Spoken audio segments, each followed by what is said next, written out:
Take a slow breath in, hold it for a moment, and let it go. Good. You are here, and that is enough. Today I want to tell you a story about knowledge, about courage, and about a boy who refused to stop learning, no matter what the world threw at him. Let us begin. Picture a grand palace in Central Asia. The year is around 996. A powerful ruler lies in bed, his face pale, his body weak. He has been sick for weeks. The best doctors in the kingdom have tried everything. Herbs, medicines, prayers. Nothing works. The ruler is getting worse. His advisors whisper in the hallways. Fear spreads through the court like smoke. Then, someone suggests something unusual. There is a boy, they say. A teenager. He is not a trained court doctor. He has no title, no official position. But he reads medical text the way other children read adventure stories. He visits sick people in the city and watches their symptoms with calm, steady eyes. He understands things that older physicians do not.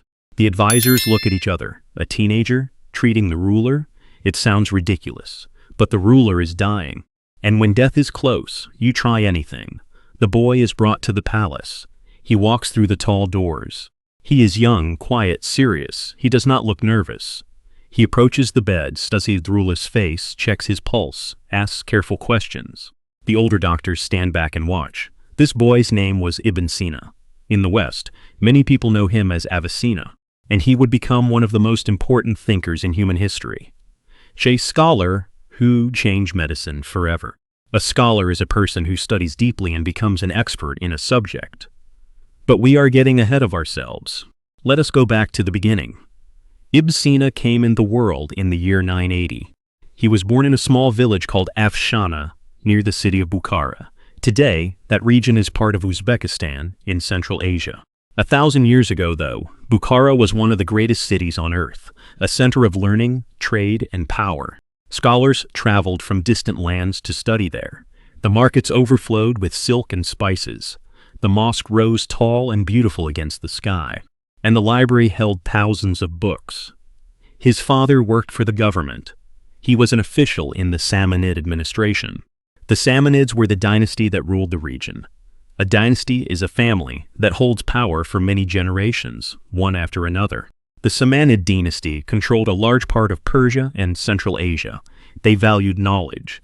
They invited Nes and poets to their court. They built schools and supported education. So Ibn Sina grew up in a home where learning mattered. His father brought teachers to the house. He wanted his son to have the best education possible. And very quickly, those teachers noticed something unusual. The boy learned fast. Not just fast, impossibly fast. By the time he was 10 years old, Ibn Sina had memorized the entire Quran, every word, every verse, every chapter. To memorize means to learn something so well that you can say it perfectly from memory, without looking at the text. Most adults could not do what this child had done. His teachers were amazed. Some of them were a little frightened. But the Quran was only the beginning. His father hired a new teacher, a man who specialized in philosophy and logic. Philosophy is the study of big questions about life, truth, and knowledge. Logic is the study of clear thinking and reasoning, difficult subjects even for adults. Ibn Sina was still a child, and yet something strange happened. Within a few years, the student surpassed the teacher. Ibn Sina understood the lesson so deeply that his teacher had nothing left to give him. The boy asked questions the teacher could not answer. He saw connections the teacher had never noticed. The knowledge kept coming, and no container was big enough to hold it. So Ibn Sina did something remarkable. He began to teach himself. He went to the booksellers in Bukhara. He found texts on mathematics, geometry, natural science. He read them alone at night by the light of an oil lamp. When he did not understand a passage, he read again and again. He would pray, then return to the book. He'd not give up. One subject, however, gave him real trouble: medicine. He read the works of ancient Greek physicians. He studied the writings of Galen and Hippocrates. He understood the theory well enough, but something was missing. The books described diseases and treatments, yet the words on the page felt distant, abstract.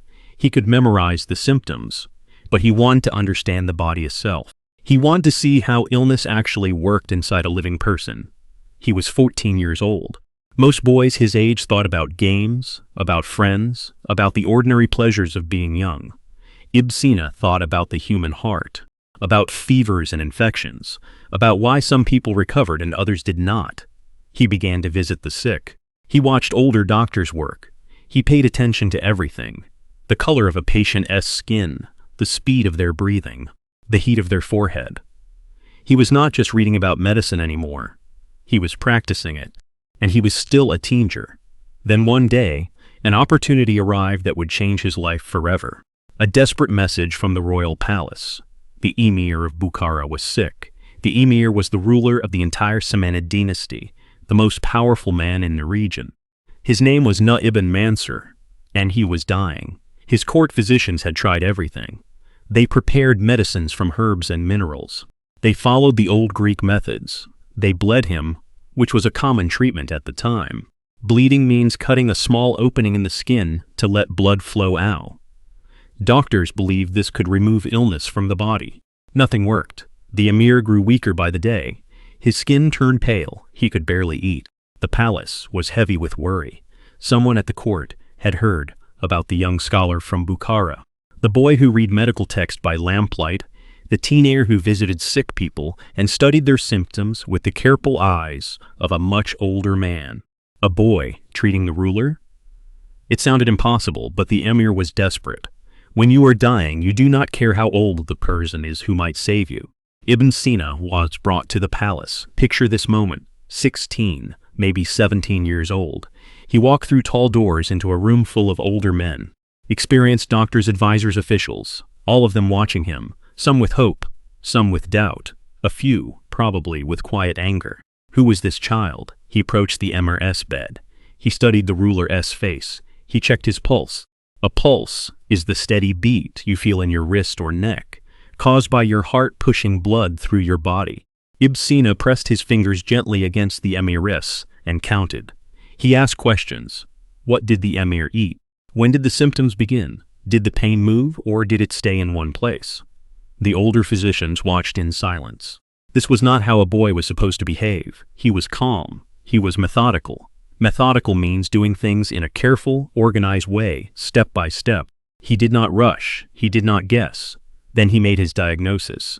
He told the court what he believed was wrong. He recommended a treatment, not the dramatic bleeding or the bitter herbs the other doctors had tried, but something different. The historical records do not tell us exactly what medicine he prescribed, but they tell us what happened next. The Emir recovered. Slowly, day by day, the color returned to his face. He began to eat again. He sat up in bed. He spoke clearly. The palace breathed again, and everyone looked at the teenager who had done what no experienced physician could. The Emir was grateful, deeply grateful. He asked Ibn Sina a simple question: "What do you want as your reward? Gold? Land? A title?" Ibn Sina's answer tells you everything about who he was. He did not ask for money. He did not ask for power. He asked for access to the royal library.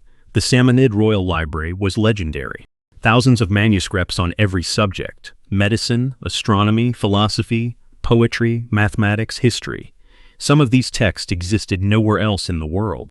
Written on fine paper, stored in careful order, protected by guards, very few people were ever allowed inside. Now the doors opened for Ibn Sina. He walked in that library the way a starving man walks toward a feast. What he found inside those walls would shape the rest of his life, and, eventually, the future of medicine itself. He spent months in the royal library. Some accounts say he barely left. He read manuscripts on subjects he had never encountered before. Rare text from ancient Greece, from India, from Persia, works on astronomy that mapped the movements of stars, treatise on chemistry that described how substances change when heated or mixed, philosophy texts that asked what the soul existed and what happened after death. He did not just read, he absorbed. He compared ideas from different authors. He noticed where they agreed. He noticed where they contradicted each other. He formed his own opinions. He was not a student copying answers from a textbook. He was a mind building its own architecture. By the time he was 18, Ibn Sina later wrote that he had mastered most of the sciences known in his time. That is not a small claim. In the 10th century, the science included medicine, mathematics, logic, philosophy, astronomy, music theory, and theology. Theology is the study of God and religious beliefs. Most scholars spent an entire lifetime trying to master just one of these fields. Ibn Sina understood nearly all of them before his 20th birthday. And he was exaggerating. The people around him confirmed it. Teachers, fellow scholars, even his rivals acknowledge his extraordinary range of knowledge. He could discuss the movement of planets in the morning and diagnose a patient's illness in the afternoon. He could write poetry at night and debate a philosopher over breakfast, but this golden period did not last. One evening, something terrible happened. A fire broke out in the royal library.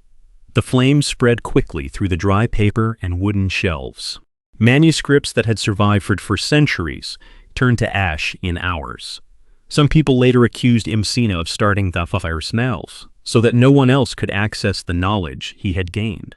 This accusation is almost certainly false, but it shows how much suspicion and jealousy his brilliance attracted. When someone rises that fast, others look for reasons to pull them down, and then the world around him began to crack. His father died. The man who had brought teachers to the house, who had believed in his son's potential from the very beginning, was gone. Ibn Sina was alone in a way he had never been before. Grief does not care how intelligent you are. It sits on your chest and makes breathing difficult. For a while, even books could not help. At the same time, the Samanid dynasty was collapsing. The family that had ruled for generations was losing control. Rival groups fought for power. Armies moved across the land. The Turkic forces were growing stronger, pressing in from every direction. Cities that had been peaceful for decades now faced the threat of war. The stability that had allowed scholars to study and library to flourish was disappearing. Bukhara was no longer safe. The court that had welcomed Ibn Sina, the library that had fed his mind, the city where he had grown from a gifted child into a young master of science, all of it was falling apart. He had to leave. Ibn Sina packed what he could carry: books, notes, his own writings. He left Bukhara and stepped into a world that was uncertain and dangerous. He was in his early 20s. He had more knowledge in his head than almost anyone alive. But knowledge does not protect you from soldiers, or hunger, or the loneliness of the road. He walked away from everything he knew, heading west, in the unknown territories of Persia. The years that followed were hard. Ibn Sina moved from city to city across Persia, never staying long in one place. He traveled to Gurgan, then to Gorgan, then further west. Each time he hoped to find a ruler who valued knowledge, a court where he could work in peace. Sometimes he found one. Sometimes he did not. In some cities, he was welcomed. Local rulers heard about the brilliant young scholar and invited him to their courts. He would treat their illnesses, advise them on matters of science, and begin writing. Always writing. Even during the most difficult periods of his life, Ibn Sina never stopped putting words on paper. He wrote on horseback. He wrote in small rented rooms. He wrote by candlelight when the rest of the city was asleep. In other cities he was ignored. Or worse, he was seen as a threat. A man who knew too much made power people nervous. If he could cure a ruler, he could also poison one.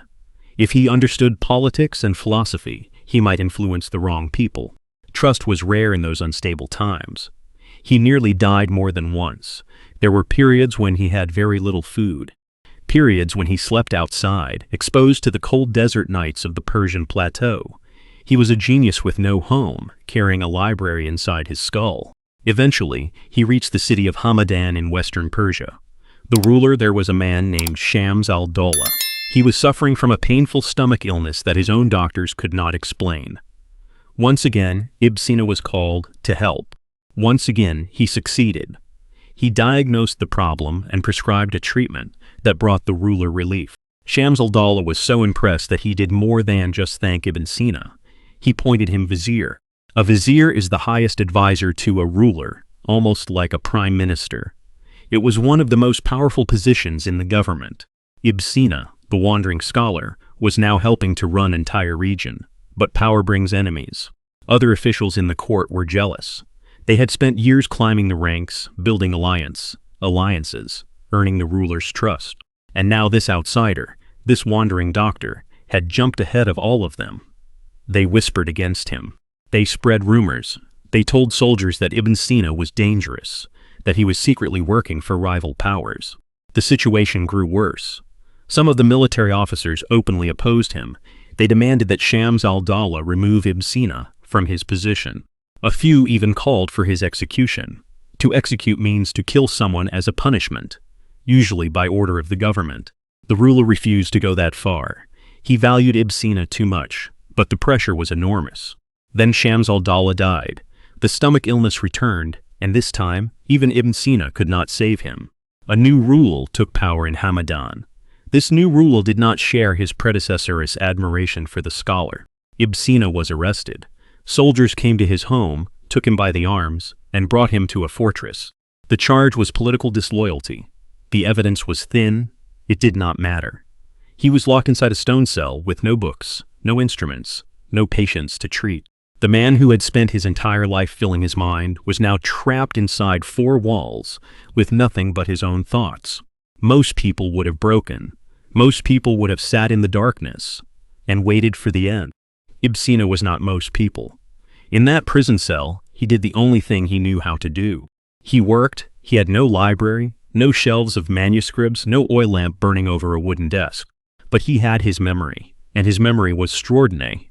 He began composing texts in his head, full chapters, organized and detailed, built from the vast knowledge he had stored over years of reading. When he could get his hands on scraps of paper, he wrote. When he could not, he simply held the words inside and waited. The prison guards did not understand what he was doing. To them, he was just a quiet man sitting in a dark room. They did not realize he was building something that would outlast their fortress, their rulers, and their entire civilization. Some historians believe that parts of his greatest work were composed during this time. The book that would eventually be known as the Canon of Medicine. In Arabic, it was called Al-Canon fi al-Tib. It was not just a book, it was an encyclopedia. An encyclopedia is a large work that tries to cover all knowledge on a particular subject, organized in a clear and systematic way. Ibn Sina planned the Canon in 5 volumes. First covered general medical principle, how the body works, what causes disease, how health can be maintained. The second was a catalog of simple medicines, listing hundreds of plants, minerals, and animal substance, along with their healing properties. The third examined diseases, organized by the part of the body they affected, from the head down to the feet. The fourth dealt with diseases that affect the whole body, like fevers and infections. The fifth contained surplus for compound medicine treatments and tan-dan-dang-ting treatments made by combining multiple ingredients. The scope was breathtaking. No one had ever attempted anything like it. Earlier medical writers had covered pieces of this knowledge. The Greek physician Galen had written extensively about anatomy. Hippocrates had established basic principles of diagnosis. Persian and Arab doctors had added their own discoveries over the centuries. But no single person had ever pulled all of it together into one unified system. That is what Ibn Sina did. He gathered knowledge from Greek, Persian, Indian, and Arab medical traditions. He tested ideas against his own clinical experience, the thousands of patients he had treated during his years of wandering. When ancient authorities disagreed with each other, he did not simply pick a side. He examined the evidence and formed his own conclusion. He was eventually released from prison. The details are unclear. Some accounts say he escaped in disguise, dressed as a wandering holy man. Others say political changes led to his freedom. Either way, he emerged from that cell and continued writing. He made his way to the city of Isfahan, which was ruled by a prince who genuinely appreciated scholarship. For the first time in years, Ibn Sina had stability. He had a home, a salary, access to books, and time. He used every moment of it. In Isfahan, he completed the Canon. He wrote on philosophy, on astronomy, on mathematics, on music. The total number of works he produced during his lifetime reached approximately 450. Some were short essays. Others were massive volumes. The range of subjects was almost unbelievable for a single human mind. But the Canon was his masterpiece, and its journey was only beginning. The book was about to travel further than Ibn Sina himself ever could, crossing borders and centuries in ways he never imagined. The Canon of Medicine did not stay in Persia. Within decades of its completion, scholars began translating it into other languages. To translate means to take words written in one language and read them in another language, then reread them in another language so that new readers can understand them. The most important translation happened in the 12th century, when a scholar named Gerard of Cremona translated the Canon from Arabic in Latin. Latin was the language of education in medieval Europe. Every university, every medical school, every monastery that taught healing arts used Latin texts. When the Canon appeared in Latin, European doctors, some they had never seen before, a medical book that was organized, comprehensive, and logical. It did not just list diseases. It explained them. It did not just name treatments. It described how and why they worked. European medical schools adopted the Canon almost immediately. Universities in Italy, France, and Spain placed it at the center of their teaching. Students memorized its passages. Professors lectured from its pages. For generation after generations, if you want to become a doctor in Europe, you studied Ibn Sina. This continued for roughly 600 years. Let that number settle. 600 years. The Canon was still being used as a primary medical textbook in some European universities as late as the 17th century. A book written by a Persian scholar in the 11th century was still teaching doctors in the 1600s. Very few books in human history have had that kind of staying power. Ibn Sina himself did not live to see any of this. His final years were difficult. He had pushed his body hard for decades. The years of travel, the prison, the sleepless nights of writing, the stress of political life, all of it took a toll. A toll means a cost, a price that something demands from you over time. He suffered from a severe digestive illness in his later years. Some historians believe it was the same type of condition he had treated in so many of his patients. He tried to treat himself. He knew more about medicine than perhaps anyone alive, but knowing how the body works does not always mean you can save your own. He died in June of 1037 in the city of Hamadan. He was 57 years old. By modern standards, that is not a long life. But consider what he accomplished in those 57 years. He mastered nearly every field of knowledge available in his time before he turned 20. He served as a physician to rulers. He survived political persecution and imprisonment. He wrote approximately 450 works, and he created a medical encyclopedia that shaped how human beings understood the body for more than half a millennium. His tomb still stands in Hamadan today. It is a tall, modern tower built in the 990s to replace an older structure. People visit it from all over the world. They come to pay respect to a man who believed that knowledge was the most valuable thing a person could possess. There is a detail about his death that stays with me. According to some accounts, when Ibn Sina realized he was dying, he stopped taking his own medicine. He accepted what was coming. He performed ritual washing, gave away his possessions to the poor, and spent his final hours in prayer. The man who had spent his whole life fighting disease made peace with the one battle he could not win. He was buried in Hamadan, far from the village where he was born, far from the library where he first discovered the full depth of human knowledge. So what remains? 1,000 years have passed since Ibn Sina walked through the gates of Bukhara. The Samanid dynasty is gone. The royal library burned. The courts where he served have crumbled into dust. Even the languages he wrote in have changed beyond recognition. But the knowledge survived. That is the thing about knowledge. You can lock a man in a prison cell. You can take away his books, his instruments, his freedom. You can force him to flee across deserts and sleep in the cold. But you can't take away what he has learned. It lives inside him. And if he is stubborn enough, if he is brave enough to keep going, he will find a way to pass it on. Ibn Sina passed it on through the Canon, through those 5 volumes that traveled from Persia to Italy, from Arabic to Latin, from one century to the next. Doctors who never knew his name used his ideas to save lives. Students who could not even pronounce Avicenna still memorized his teachings. His words crossed borders he never crossed. His book outlived empires he never saw. And here is what I want you to think about, because this part is for you. You are doing something right now that Ibn Sina would have understood perfectly. You are learning, you are building knowledge, word by word, sentence by sentence, story by story. Maybe it feels slow sometimes. Maybe you listen to English and the words blur together, and you think, I will never understand this. Maybe you feel like you are sitting in a small room with no books and no help, trying to hold ideas in your head that keep slipping away. That is exactly how learning works. It is not a sudden flash of light. It is a long, quiet process. One word today, another word tomorrow. A sentence you understand this week that confused you last month.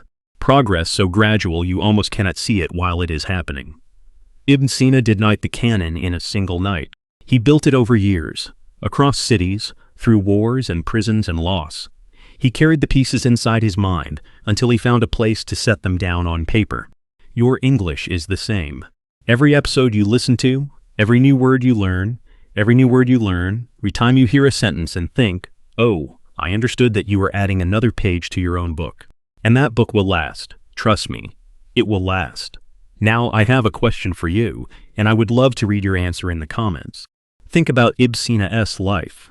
He faced many difficult moments. Which one do you think was the hardest? A. Leaving Bukhara and losing everything he knew. B. Being locked in prison with no books. C. Knowing he was dying and choosing to accept it. Write A, B, or C in the comments, and if you want, tell me why. I read every comment, and your answers always make me think. Thank you for spending this time with me today. If this story meant something to you, subscribe to Learn English Through History, so you do not miss the next one. Remember, you are building something that will last, one word at a time, one story at a time. I will see you in the next episode. Keep learning, keep going.